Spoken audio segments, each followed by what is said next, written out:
As the day draws to an end on the outside arenas, the focus moves indoors.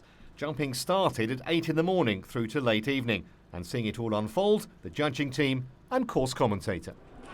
This is the judges' box. We don't get to go in here very often. Let's pop in and see who's inside. Hello? Hello? Jess. Hello, Matt. How are you? I'm fine, thank you. Matt's had a very busy week here. Matt, tell us what you've been doing. It's been an incredibly busy week. We started yesterday morning at 8 o'clock. We put 444 ponies through here yesterday. Finished dead on the nail at 11 o'clock. Been team day today. Been very good courses, very good jumping, and we haven't had a jump off yet, which is very interesting. It's all been done on faults from the first round. But no, 2 very, very busy days and 2 more to come. When I was on ponies, which is quite a long time, well, 6. No, it's not that long. It's not. It feels like a long time to me. Realistically, it was actually 4 years ago. But I think of you as being sort of the voice of ponies. You know, when you think of pony show jumping, you come hand in hand with it. Oh, that's a lovely thing to say. Thanks, Jess. No, it's good because, like yourself, as you say, I followed you right through from 1 to 8 and seen you gone on to your horse career and what have you. And even seeing some of your old ponies here that come in with a Jessica on board as well, still jumping and going strong. So that is good to see, and especially watching some that, as you say, coming right through and going up to the young rider levels, like yourself, Matt Sampson, those sort of people. No, it's been good following you all the way through. Yeah, it's cool. So apart from doing the commentary, what else goes on in here? We have the judges in here, of course, our writers in here, our time judge, and most importantly, the junior riders' direct contact to me, Facebook. Thank you. Matt Millen with all the facts and figures, and on closer examination highlight the need for a strong finish from the Welsh. As yet, somewhat light on the medals and looking for that first elusive gold. Jessie is down with the Welsh chef to keep, Di Fraser. We were looking at the results earlier. Well, Wales haven't won a gold in the home ponies this year, have they? No. Do you think this could be their chance? Well, yes. As I'm sure you'll understand, the children need to be travelled for the experience, because naturally to go into teams they get very nervous and they're representing their country and so forth. But as I say, these 4 now have been with me for quite a long time, so hopefully they could just pull something out of the bag, because I need it. So we've come to the last home pony of the series, and so far Ireland have had a clean sweep in the 148 classes. How do you feel about your chances today? I'm hoping the guys can pull it out of the bag. We have a good team, and it would just be lovely to finish on a clean sweep with all 4 gold medals. We've got relatively inexperienced ponies and riders in this class, not our usual top ponies, but these ones are the next ones. So it gives them very good experience, and we have to look to the future for new combinations. So I think we've got a good chance. So this is it, the final class in the Home Pony 2012 series. The stage has been set for a final 4-nation head-to-head here at Southview. Scotland's Harriet Cooper rode a double clear, but 2 subsequent eliminations from other team members meant that the team had to count the 16 and 18 faults picked up by Elsa Black and Jodie Weir, leaving them with a total of 42 faults. Wales also had just 1 double clear, this time from Morgan Carpenter. But they also had just 1 elimination, leaving them on a total score of 40. Just 2 better than Scotland, but just enough to give them that elusive podium finish. So that left England and Ireland, and it was neck and neck to the very end. After the first round, Ireland carried forward 4 points, England 8. So as Ireland's Matt Garrigan came out in round 2 and produced a clear, it looked like the Irish had the advantage. First to go for England in round 2 was Alex Gill, and he too went clear, which reduced the deficit back to 4 faults. For Ireland, in came Dara Ryan. A clear for him, giving Ireland the advantage. Here's commentator Matt Millen to take us through the closing stages. So Liam McCready, second rider for England, their first rider. Young Master Gill with Annan Valley Santino went clear, and this is an incredibly important round because if Lee can keep clear, it really puts the pressure on the third rider for Ireland. Silver medalist on the team at Wales was this combination earlier in the year at their home pony back in July. Maximus Gladiator. Nice steady pace. Jumping clear is what it's all about. The clears win the medals. Over the New York parallel. Runs down to the upright, fine there. Clear over the next, but remember 2 more riders to go after her So if she does has a mistake, it's not the end of the world, but it really does help her team if she can put in a clear here, like she did in the first round of this 148 team event. So far, so good for the young lady.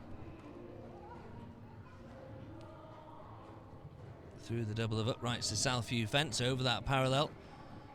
Just 2 numbered obstacles from home. Come on, Lee. Come on, Lee. Rattle that, but it's okay. Just this double to finish. Clear going in. Press out. Good girl. Clear all the way. And that puts England in an incredibly strong position. The pressure it puts on this young lady, though, is amazing. Because if she can go clear, it will still guarantee Ireland gold. She was on the gold medalist teams here at the English Home Pony. That's gone. So that means that Harry Charles will have to go clear to put the pressure on Porrick Kenny, the last rider for Ireland with Gray Ross.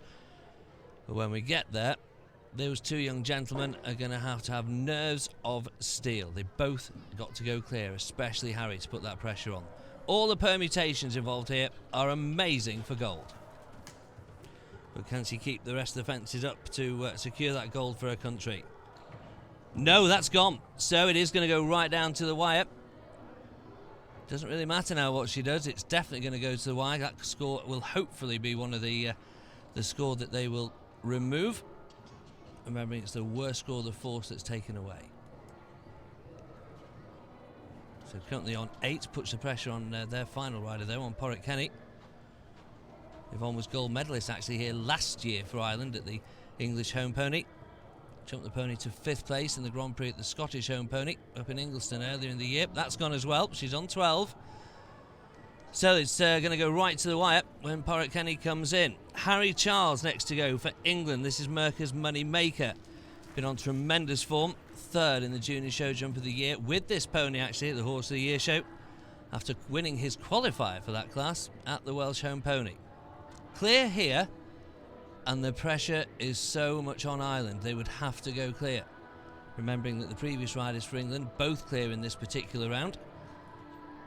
So it wouldn't matter what the 4th rider does. This would guarantee them a 0 score from round 2. Very cool, calm character is Harry. But when you've got a trainer like his father, you'd expect that, really. He knows what it's like to win gold medals, his dad. Now he's making this look very simple. Believe you me, it's not. Talented pony, talented jockey. Wonder what advice Dad gave him. Come on, Harry. Not too many to go. Good shot. Just the double. Swings out wide. Clear in. Clear out. That's very good news for England. That gives them 3 out of 3 clear in round number 2. So the way it stands at the moment, if Porrick Kenny goes clear, Ireland will get the gold. If he has 4 faults, it'll be a jump off for gold with England. If he has 8 faults, England take the gold. That's how close it is. But this young man has been on teams for Ireland. Sounds ridiculous really when he's only 16, but for many, many a year. Never seems to feel the pressure. Clear over the New York parallel.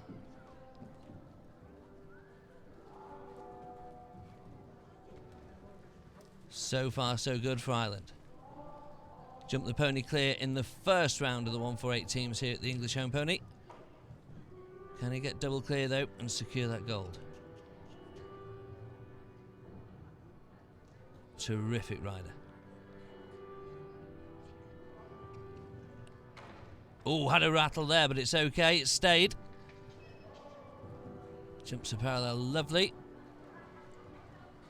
This is where you've got to keep the concentration up. 2 from home. In clear. Out clear. Cheer from the side. That's good enough to take the gold. They disregard Yvonne Whiteside's 12 faults, and it's gold for Ireland, as they were last year at the English Home Pony. Irish chef de Keat, Kate Saunders, proudly leading in her gold medal winning team, with England taking silver and Wales the bronze. Southview's Rebecca Britton presenting the medals to Matt Garrigan, Dara Ryan, Yvonne Whiteside and Porrig Kenny.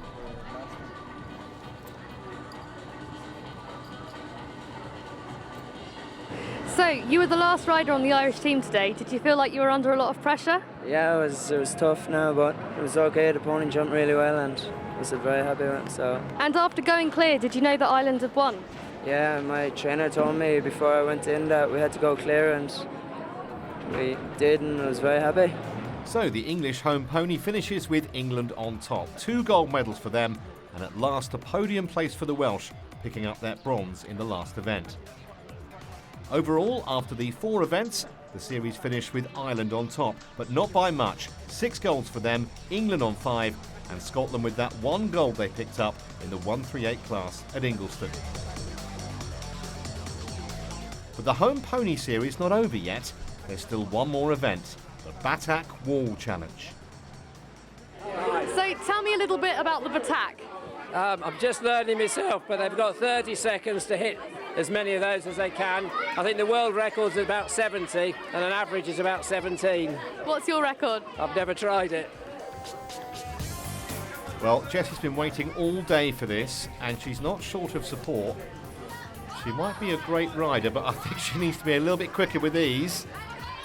There's actually a chap right behind her telling her, well, there he is, which ones are lighting up, but she can't actually see him, so it's not a lot of help. She's got a bit of a rhythm going. Oops, I spoke too soon. There's a long gap there between those two, and that really is going to hurt her score. Not going to be close to 70, I don't think, but respectable. Well, that's it from us. All that remained was for Linda Wright to wrap up an incredibly successful Home Pony Series 2012. What better way to carry on gold than this? Thank you everybody for coming and supporting us.